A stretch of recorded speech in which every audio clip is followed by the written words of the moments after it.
বিসমিল্লাহির রহমানির রহিম। আসসালামু আলাইকুম।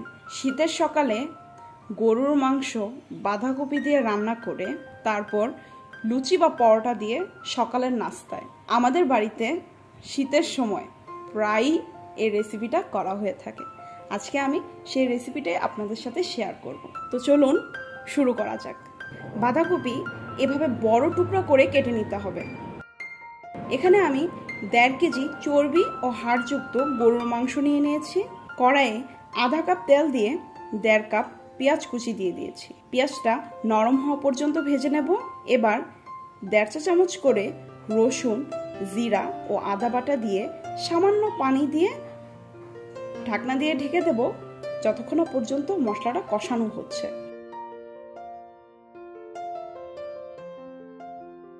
যখনই দেখবেন তেলটা বাটা মশলা থেকে একটু আলাদা হয়ে এসেছে, তার মানে মশলাটা কষানো হয়ে গেছে। এবার গুঁড়া মশলা দিয়ে দেব। হলুদ ও ধনিয়া 1 চা চামচ ও মরিচের গুঁড়া 2 চা চামচ দিয়ে দেব। স্বাদ অনুযায়ী লবণ দিয়ে দেব ও সামান্য পানি দিয়ে ঢাকনা দিয়ে ঢেকে দেব মশলাগুলো কষানো পর্যন্ত। প্রায় 3 থেকে 4 মিনিট আমি মশলাটা কষিয়ে নিয়েছি, দেখতেই পাচ্ছেন।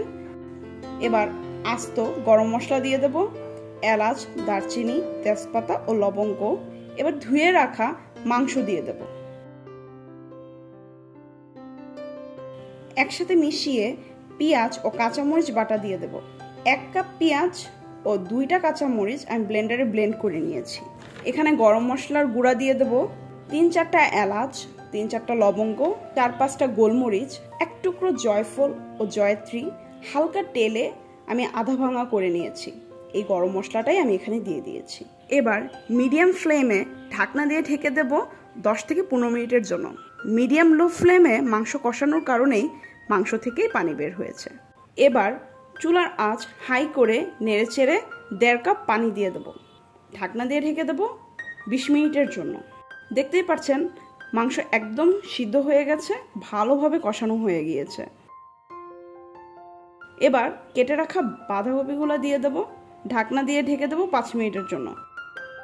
বাঁধাকপিটা দেওয়ার পরে নাড়াচাড়া করার কোনো প্রয়োজন নেই। 5 মিনিট পর বাঁধাকপি এমনি নরম হয়ে যাবে এবং মাংসের সাথে মিশে যাবে।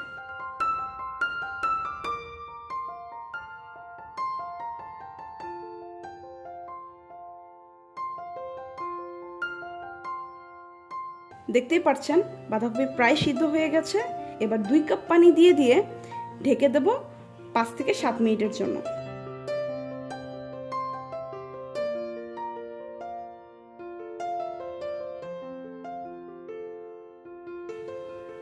আস্ত কাঁচামরিচ দিয়ে নামিয়ে নেব।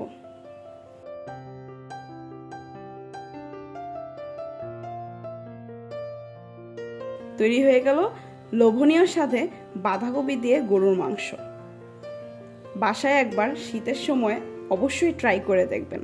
যদি ভালো লেগে থাকে তাহলে আমাকে কমেন্ট বক্সে জানাবেন। সবাই ভালো থাকবেন, সুস্থ থাকবেন। আল্লাহ হাফেজ।